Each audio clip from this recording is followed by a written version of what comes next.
Pemirsa, untuk mengetahui perkembangan pasar uang serta prospek rupiah, kita telah terhubung dengan Reni Eka Putri, Senior Quantitative Analyst Bank Mandiri.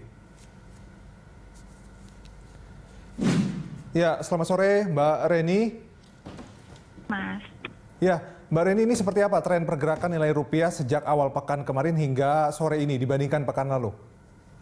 Oke, jadi kalau untuk rupiah sendiri ya, kita mulai sedikit untuk hari ini dulu. Jadi perdagangan hari ini rupiah dibuka di level 14.120 ya di sesi pagi, kemudian relatif melemah sedikit sampai ke posisi 14.120-an di sesi siangnya, kemudian cukup stabil menjelang penutupan. Jadi untuk kisaran dari penutupan itu di level 14.120-an ya. Jadi seminggu terakhir memang rupiah ini bergeraknya tidak terlalu lebar, jadi cenderung di range yang sempit di kisaran 14.000 sampai 14.180,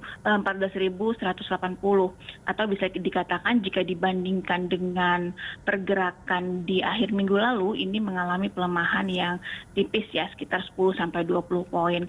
Jadi kalau untuk koreksi tipis ini sebenarnya kita melihatnya hanya sekedar technical correction yang melihat data-data ekonomi domestik sebenarnya masih cukup baik. Jadi kalau kita perhatikan data inflasi juga terkendali ya di level yang rendah, kemudian cadangan devisa kita juga masih tetap tinggi, sehingga ini cukup mempertahankan stabilitas eksternal kita, dan juga sesuai ekspektasi kemarin Bank Indonesia mempertahankan suku bunga acuan atau BI 7 days reverse repo rate kita di level 3,75% ya Mas. Ya, Mbak Reni, kemudian seperti apa pengaruh keputusan Bank Indonesia dan juga The Fed terhadap rupiah? Bagaimana prospeknya hingga akhir tahun 2020? Ya, jadi selama pandemi ini mungkin hampir sama ya. Jadi mayoritas bank-bank sentral di dunia itu melakukan kebijakan yang akomodatif, kemudian mengadopsi suku bunga yang rendah agar perekonomian akibat pandemi ini dapat terus didorong. Jadi kita melihat dari sisi The Fed sendiri dalam FOMC meeting Desembernya kemarin ini memprediksikan akan tetap mempertahankan suku bunga Fed Fund Rate-nya di kisaran yang rendah ya, jadi 0 sampai 0,25%, ini setidaknya sampai tahun 2023. Jadi ini dilakukan untuk mendorong perekonomian akibat pandemi sehingga kontraksi ekonomi itu terjadi ya selama pandemi ini. Begitu juga sejalan dengan kebijakan The Fed juga untuk Bank Indonesia kemarin dalam RDG BI juga mempertahankan level BI 7 days reverse repo rate-nya di level 3,75%, dan ini cukup konsisten ya kalau kita melihat dari sisi inflasi yang masih tetap rendah, kemudian stabilitas eksternalnya yang juga masih terjaga. Jadi ini digunakan untuk mendorong pemulihan ekonomi juga di era pandemi ini. Jadi kita lihat dampaknya kebijakan ini terhadap rupiah masih akan tetap bergerak sesuai fundamentalnya ke posisi 14.200 atau sampai 14.300 lah menjelang akhir tahun. Jadi mungkin agak sedikit melemah tipis dibandingkan dengan posisi saat ini yang di level 14.100-an ya, Mas. Lalu bagaimana kemudian pengaruhnya terhadap obligasi Indonesia? Kalau Anda lihat sendiri akan seperti apa nanti selera risiko dari investor?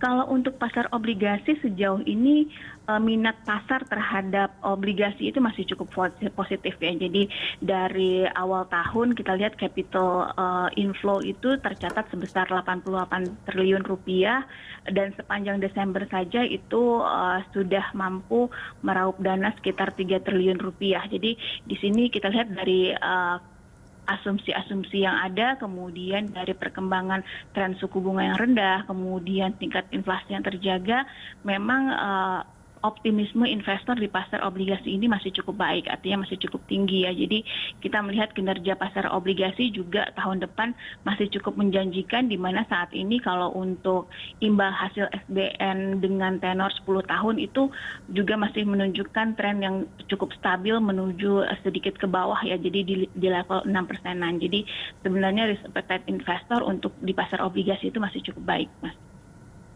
Mbak Reni, kalau kita kembali bicara soal rupiah, nah seperti apa daya tahan rupiah dengan adanya sentimen vaksin gratis?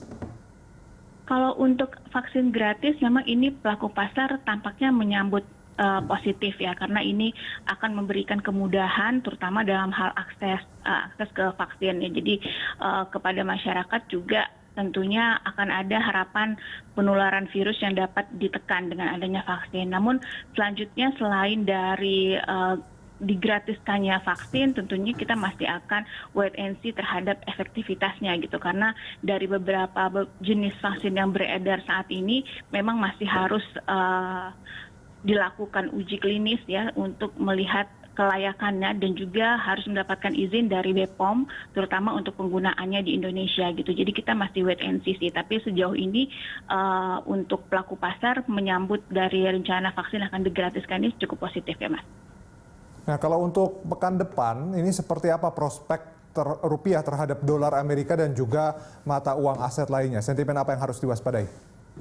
Ya, kalau untuk pekan depan dari sisi dalam negeri, karena mengingat di akhir bulan biasanya memang data-data ekonomi yang reguler itu sudah tidak ada lagi yang dirilis ya, karena kemarin sudah untuk BI rate, kemudian trade balance. Jadi pekan depan kita masih akan mencermati progres vaksin yang akan menjadi perhatian bagi pasar domestik.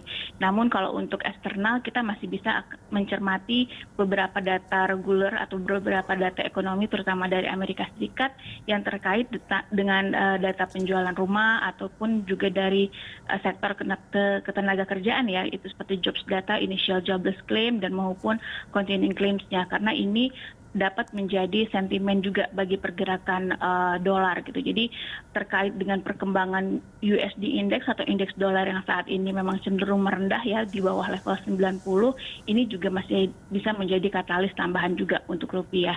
Jadi kalau kita melihat untuk posisi pekan depan, mungkin itu ya beberapa hal yang bisa kita cermati sebagai sentimen bagi pasar. Baik, terima kasih atas analisis dan informasinya. Pemirsa, Reni Eka Putri, Senior Quantitative Analyst Bank Mandiri.